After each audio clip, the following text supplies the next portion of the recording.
Welcome to Pankaj Sharma classes. अब हम exercise 3.2 का क्वेश्चन नंबर 4 करने जा रहे हैं। देखेंगे कि क्वेश्चन नंबर 4 में हमें क्या करना है। होपफुली आपने 1, 2, 3 अच्छे से कर लिया है। अब हमारे पास में यहाँ पे देखिए, which of the following pairs of linear equations are consistent और इनकंसिस्टेंट। अब इसका क्या मतलब है। अब एक बच्चे ने ना मेरे से पूछा, सर एक सिंगल क्वेश्चन का वीडियो क्यों डाल रहे हो, एक बंच में डालो। बेटा हमारी जितनी भी क्लासेस हो रही हैं वो किसी भी तरीके का उसमें एडजस्टमेंट नहीं है। एक लाइव क्लास है, रिकॉर्डिंग स्टार्ट होती है हमारी, और जब तक होता है उसमें किसी भी तरीके की कोई करेक्शन नहीं होती या कोई एडिटिंग नहीं है। 0% एडिटिंग के साथ में आपको ये क्लासेस प्रोवाइड कर रहा हूं मैं। तो जिस तरीके से मैं प्रैक्टिस करता हूं यहां पर, उसी तरीके से आपने अपने आप को प्रैक्टिस में लाना है। ये नहीं कि ये इससे इनटू ऐसे होगा कि कैलकुलेटर से कर लिया और फटाफट से लिख दिया, क्योंकि जब आप एग्जाम दोगे ना तब आपके पास ना तो कैलकुलेटर अवेलेबल होगा, ना आपके पास कोई हेल्प अवेलेबल होगी। आपके पास होगा आपका पेन और आपका दिमाग। क्लियर हो गई मेरी बात। तो इसलिए हम यहां पर सिंगल क्वेश्चन को करते हैं, और क्वेश्चन राइट डाउन में कर लेता हूं ताकि जब तक आप क्वेश्चन ध्यान से नहीं पढ़ोगे ये भी सीखा करोगे सर किस तरीके से क्वेश्चन पढ़ते हैं और कैसे समझते हैं और फिर उसका आंसर किस तरीके से देते हैं। तो इन सब बातों पे आपने बहुत अच्छे से ध्यान देना है। तो चलिए बढ़ते हैं क्वेश्चन की तरफ। Which of the following pair of linear equations are consistent और इनकंसिस्टेंट। ध्यान से देखिए, मैंने आपको कंसिस्टेंट के केस बताए थे जब a1/a2 बराबर नहीं है b1/b2 के, तो उस केस को आप कंसिस्टेंट कहते हो। सेकेंड केस कंसिस्टेंसी का था a1/a2 इक्वल्स टू आ जाए b1/b2 के और इक्वल्स टू आ जाए c1/c2 के, तो उसको भी आपने क्या कहा था, कंसिस्टेंट। इनकंसिस्टेंट का सिर्फ एक ही केस होता है, सिंगल, जब a1/a2 इक्वल्स टू है b1/b2 के और नॉट इक्वल्स टू है c1/c2 के। तो ये छोटी छोटी बातें जो हैं वो आपने अच्छे से याद रखनी है।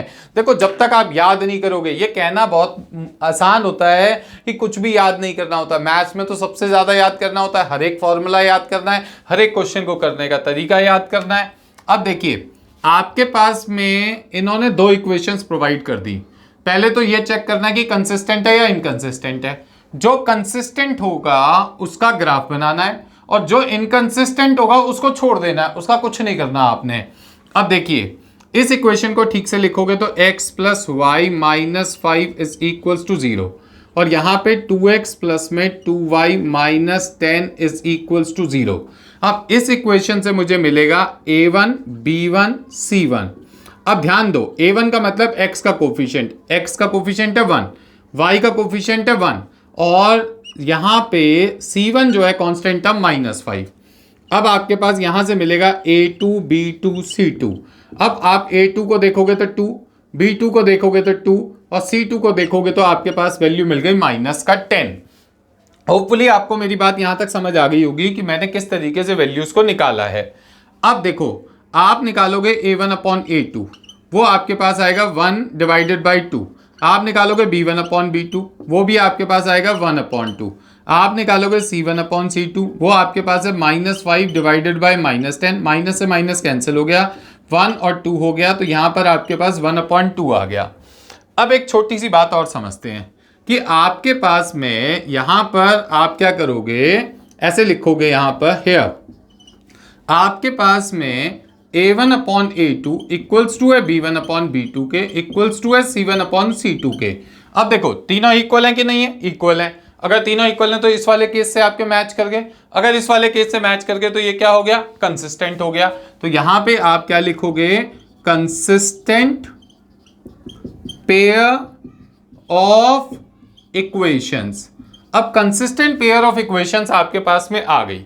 अब ये वाली जो इक्वेशन है ना, ये आपकी इक्वेशन नंबर 1 है, इसको मान लो, इसको मान लो, और ये वाली जो इक्वेशन है ये आपकी इक्वेशन नंबर 2 है जो उन्होंने आपको प्रोवाइड की थी। अब आप क्या करोगे, ग्राफ बनाने के लिए आपको क्या करना पड़ता है बेटा, पॉइंट्स निकालने पड़ते हैं।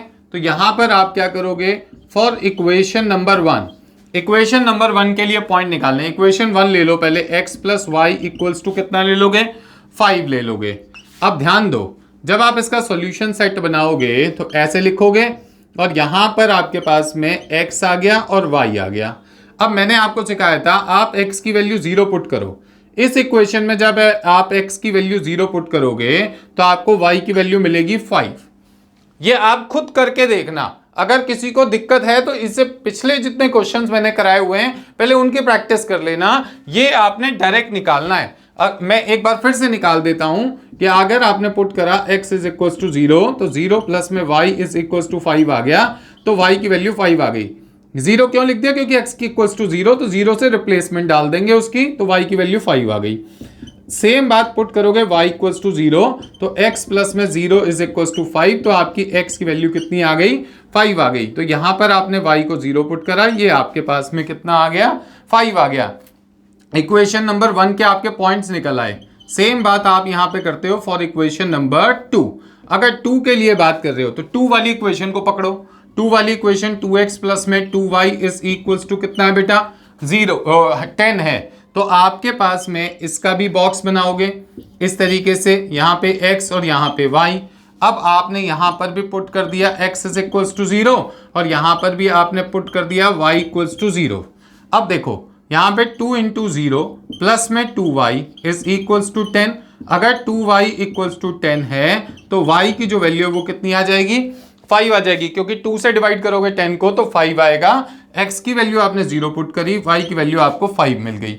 सेम बात यहाँ पर 2x प्लस में 2 इंटू में 0 इक्वल्स टू 10 हो गया, तो 2x इज इक्वल्स टू 10, तो आपके पास x की वैल्यू 5 आ गई।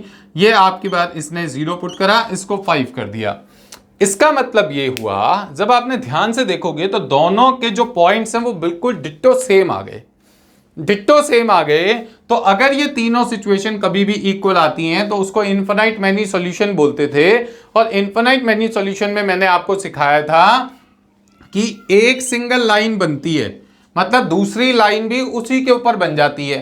तो अभी हम जब ग्राफ बनाएंगे तो आपको बहुत अच्छे से समझ आएगा कि हम किस तरीके से यहां पर इस बात को करेंगे। अब देखो, मैं यहां पे आपको एक नई चीज यहां पे सिखाता हूं कि आपने अपने पॉइंट्स को नाम भी दे देना है। अब ध्यान दो, ये वाला जैसे पॉइंट है यहां पर, इस वाले पॉइंट को आपने नाम दे दिया A और इस वाले पॉइंट को आपने नाम दे दिया B। सेम बात आप यहां पर चले जाओ तो इस वाले पॉइंट को आपने मान लीजिए यहां पे नाम दे दिया C और इस वाले पॉइंट को आपने नाम दे दिया D। अब सबसे इंपॉर्टेंट बात कि आप यहां पर इसका नाम C और D नहीं दे सकते, क्योंकि 0,5 उसका नाम क्या है? A है। तो ये वाला पॉइंट भी आपका A हो गया और ये वाला पॉइंट भी आपका B हो गया, क्योंकि जब सेम पॉइंट हैं तो सेम पॉइंट के दो नाम नहीं हो सकते, आपको सेम पॉइंट के सेम नाम यहां पर देने पड़ेंगे। इसका क्या फायदा होगा ये अभी हम ग्राफ बनाएंगे तो आपको क्लियर होगा। चलिए अब हम इसका ग्राफ बनाते हैं कि अगर हमें ग्राफ बनाना पड़ेगा तो हम किस तरीके से इस ग्राफ को बनाएंगे। देखो, ग्राफ बनाने मैंने आपको पहले भी बताया था बेटा, जितने भी आप ग्राफ बनाओगे सबके सब ग्राफ आपने ग्राफ कॉपी पे बनाने हैं। अपनी मर्जी से कोई भी ग्राफ ऐसे ही नॉर्मल रफ मत बनाना, ताकि आप जितने ज्यादा ग्राफ पेपर पे बनाओगे उतनी आपकी प्रैक्टिस होगी। तो सारा कुछ पॉजिटिव है तो मैंने पॉजिटिव रीजन ज्यादा ले लिया, मैक्सिमम x 5 तक जा रहा है। तो ये देखोगे तो 1 2 3 4 5, यहां पर भी देखोगे तो 1 2 3 4 और ये आपका 5 आ गया। अब देखो, x की वैल्यू 0, y की वैल्यू 5, x की वैल्यू 0, y की वैल्यू 5, तो ये पॉइंट हो गया। x की वैल्यू 5, y की वैल्यू 0, x की वैल्यू 5, y की वैल्यू 0। अब इससे फायदा क्या होगा नाम लेने से? इसका मैं नाम दे दूंगा a, और जो a है वहां पे जो वैल्यू है वो 0,5 है, इसका भी हम नाम दे देंगे b, और इसकी जो वैल्यू है वो है 5,0। अब देखो, अगर मैं इसको C बोलता तो C एक पॉइंट के दो नाम नहीं हो सकते, तो इसलिए हमने यहां पे ध्यान देना है अगर सेम नाम है तो आप उन्हीं को यहां पर रिप्लेस कर दोगे। क्लियर हो गई मेरी बात कि हम नाम किस तरीके से देते हैं। कई बार आपने बुक्स में देखा होगा कि वो ना पॉइंट्स की जगह पे नाम लिख देते हैं, तो वो जो नाम लिखते हैं वो यही नाम होता है, मतलब पॉइंट का नामकरण कर दिया उन्होंने इस तरीके से। अब ध्यान दो, इस लाइन को आप यहां पे इस तरीके से ज्वाइन कर दोगे तो ये आपके पास ग्राफ बन गया। अब ये जो लाइन बनी है ना, वो दोनों लाइनों के लिए बनी है, मतलब इस वाली के लिए भी बनी है और इस वाली के लिए भी बनी है। इत्तेफाक से पॉइंट सेम है, तो इसलिए लाइन एक के ऊपर एक आ गई। इसलिए आपने यहां पर लिखना है x plus y is equals to 5 और यहां लिखना है 2x प्लस में 2y इज इक्वल्स टू 10। मतलब दोनों लाइंस की इक्वेशंस को ऊपर नीचे लिख देना है कभी भी आपके सेम लाइन अगर ड्रॉ होगी तो। होपफुली आपको ये क्वेश्चन बहुत अच्छे से समझ आ गया होगा। अब चलिए आगे बढ़ते हैं, नेक्स्ट पार्ट इसका सेकेंड पार्ट देखते हैं। इसके सेकेंड पार्ट में इन्होंने क्या लिख के हमें दिया हुआ है। बेटा जितने भी ग्राफ आपने बनाने हैं, सभी के सभी ग्राफ जो हैं वो आपने ग्राफ पेपर पे बनाने हैं। मैं बार बार रिपीट कर रहा हूं, ग्राफ पेपर पे बनाने हैं, तभी आपकी परफेक्शन आएगी। अब देखिए इसका जो सेकेंड पार्ट है, x minus y equals to 8 and यहां पे दे दिया 3x minus 3y is equals to 60। समझते हैं। अब ध्यान से देखिए, आपके पास में ये इक्वेशन ठीक फॉर्म में नहीं है, तो x minus y minus 8 equals to 0, 3x minus 3y minus 16 equals to 0 सही फॉर्म में आ गई। ये वाली इक्वेशन आपको देगी a1 b1 c1। अब a1 b1 c1 देगी तो 1 माइनस 1 माइनस 8, ये आपके पास देगी a2 b2 c2। तो आपके पास वैल्यू आ गई 3 माइनस 3 माइनस 16। ये डेटा आपके पास आ गया। अब देखो a1 बाई a2 अगर आप निकालोगे तो 1/3, b1 बाई b2 अगर आप निकालोगे तो -1 बाई -3, इसका मतलब 1/3, c1 बाई c2 अगर आप निकालोगे तो -8 बाई -16, तो माइनस से माइनस कैंसिल, 1/2 आ गया। अब ध्यान से देखोगे, हेयर आपके पास में a1/a2 बराबर है b1/b2 के और बराबर नहीं है c1/c2 के, मतलब तीनों बराबर नहीं है, शुरू के दो बराबर आ गए। तो यहां पर आपको क्या लिखना होगा, inconsistent pair of equation, inconsistent pair of equations. तो इसका मतलब आपको इसका ग्राफ नहीं बनाना। सुनो ध्यान से, आपने ग्राफ किसका बनाना है, if consistent obtain the solution graphically. सिर्फ कंसिस्टेंट अगर है तभी आपने ग्राफ बनाना है, अदरवाइज आपने ग्राफ नहीं बनाना। क्लियर हो गई मेरी बात यहां तक? इस चीज को आपने अपने दिमाग में बिठा लेना है। अब आगे बढ़ते हैं, इसका थर्ड पार्ट अब हम देखेंगे कि थर्ड पार्ट में हमें किस तरीके से क्वेश्चन को सॉल्व करना है। सिर्फ ग्राफ तभी बनाना है जब हमारा कंसिस्टेंट होगा। थर्ड देखो बेटा, थर्ड में आपके पास में 2x plus y minus 6 equals to 0 सही फॉर्म में दे रखी है इक्वेशन, और 4x माइनस 2y माइनस 4 इक्वल्स टू 0, ये भी आपके पास वैल्यू हो गई। अब देखो यहां से आपकी इक्वेशन प्रॉपर फॉर्म में है, तो आपने a1 निकाला, यहां से a1 की वैल्यू 2i, b1 निकाला, b1 की वैल्यू 1i, c1 निकाला, c1 की वैल्यू -6i, a2 निकाला, a2 की वैल्यू 4i, b2 निकाला, b2 की वैल्यू -2 आ गई, c2 निकाला, c2 की वैल्यू -4 आ गई। आपने a1/a2 निकाला, a1/a2 निकालोगे तो 2/4 मतलब 1/2। आपने b1/b2 निकाला, मतलब 1 में -2, तो ये आ गया -1/2। आगे c1/c2 निकालने की जरूरत नहीं है, अगर आप निकाल भी लोगे तो कोई नुकसान तो नहीं है, बट उसकी हमारे को जरूरत नहीं पड़ेगी, माइनस से माइनस कैंसिल। क्यों? क्योंकि ये दोनों ही इक्वल नहीं आए। अब आप ध्यान से देखिए, यहां पे आप क्या लिखोगे, hair a1/a2 is not equals to b1/b2, b1/b2, therefore यहां पे क्या लिखोगे, consistent pair of equations. Consistent pair of equations आ गया। अगर कंसिस्टेंट पेयर ऑफ इक्वेशन आएगा तो बेटा आपको उसका ग्राफ बनाना है। जब आपको उसका ग्राफ बनाना है तो आपकी ये वाली फर्स्ट इक्वेशन थी और ये वाली आपकी सेकेंड इक्वेशन थी। अब आपने यहां लिखेंगे for equation number 1, equation number 1 को पकड़ के ले आओ। यहां पे 2x प्लस में y minus 6 is equal to 0 हो गया। अब आपने इसका सॉल्यूशन सेट बनाना है। सॉल्यूशन सेट बनाना है तो इसका मतलब क्या होगा, x और y। x की वैल्यू अगर आप 0 पुट करोगे तो y की वैल्यू 6 आएगी। जिसको करना नहीं आता वो इसमें पुट करके देखे। बार बार बोल रहा हूं, जब तक आप अपने हाथ से प्रैक्टिस नहीं करोगे कभी भी मैथ इंप्रूव नहीं कर पाओगे। अब आपके पास y की वैल्यू आपने 0 पुट कर दी, तो y की वैल्यू 0 पुट कर दो। यहां पर x की वैल्यू कितनी आ जाएगी मेरे बेटे? 3 आ जाएगी। तो ये आपके सॉल्यूशन सेट्स आ गए। अब यही बात आपने यहां पर फॉर इक्वेशन नंबर 2, कितने बच्चों को ये समझ आ गया मेरे को जरा कमेंट करके बताना। कौन कौन बच्चे इसको डायरेक्ट निकाल सकते हैं? जो डायरेक्ट नहीं निकाल सकते वो भी कमेंट करना, ताकि अगली बार मैं प्रॉपर निकाल के दिखा दूं भैया आप लोगों के लिए भी। फॉर इक्वेशन नंबर 2 यहां पर आपके पास में 4x माइनस 2y माइनस 4 इक्वल्स टू 0, ये हमारे पास वैल्यू है। इसका सॉल्यूशन सेट निकालो जरा। यहां पे ध्यान से देखो, x और y बाद में निकालने की जगह अभी निकाल ही देता हूं। पुट करोगे x इक्वल्स टू 0, देखो 4 इंटू में 0 माइनस 2y माइनस 4 इक्वल्स टू 0, तो ये आपका minus 2y is equals to 4 हो गया। तो y is equals to 4 upon minus 2, इसका मतलब माइनस 2 आ गया। तो इसका मतलब x की वैल्यू 0 पुट करी, y की वैल्यू आ गई माइनस 2। सेम बात आपके पास में पुट करोगे आप y इक्वल्स टू कितना पुट करोगे बेटा? 0। 4 इंटू x है माइनस 2 इंटू में 0 है minus 4 equals to 0। 4x is equals to 4 आ गया, x इज इक्वल्स टू 1 आ गया। y की वैल्यू 0 पुट कर दी, आपकी x की वैल्यू कितनी आ गई? 1 आ गई। अब देखो दोनों के आपके पॉइंट्स निकल आए। अब की बार आप ध्यान से देखो, इनका नाम दोगे तो नाम देने में अब आपको कोई दिक्कत नहीं आएगी। इसका नाम दे दो a, इस वाले पॉइंट का, इस पॉइंट का नाम दे दो b। अब जिसका मैं a नाम दे रहा हूं, a पॉइंट अगर मैं कभी भी लिखूंगा तो 0,6, अगर b पॉइंट मैं कभी भी लिखूंगा तो 3,0। समझ आ रही होगी आपको बात। और अगर इन दोनों का नाम देना है तो वो c और d। पिछली बार मैंने ऊपर दे दिया था, जगह नहीं थी इसलिए ऊपर लिख दिया था। जनरली आप इसी फॉर्म में नीचे ही लिखना इसको। अब देखो जब आपने ये दे दिया तो अब चलिए इसका ग्राफ बनाते हैं भैया। अब इसका ग्राफ कैसे बनेगा सर?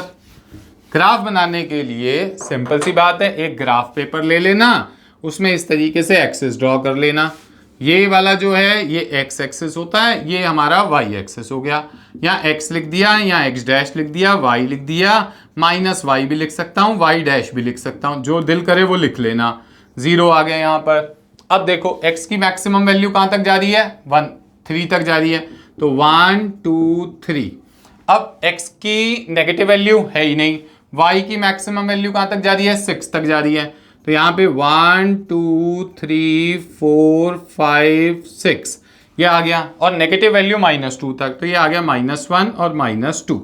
अब खुद सोचो, ये आपने 0,6 लेना है, 0 ये रहा, 6 ये रहा, तो ये आपका पॉइंट हो गया A। कुछ लिखने की जरूरत नहीं, आगे A लिख दो बस, वो खुद समझ जाएंगे A पॉइंट आपने कौन सा लिया है।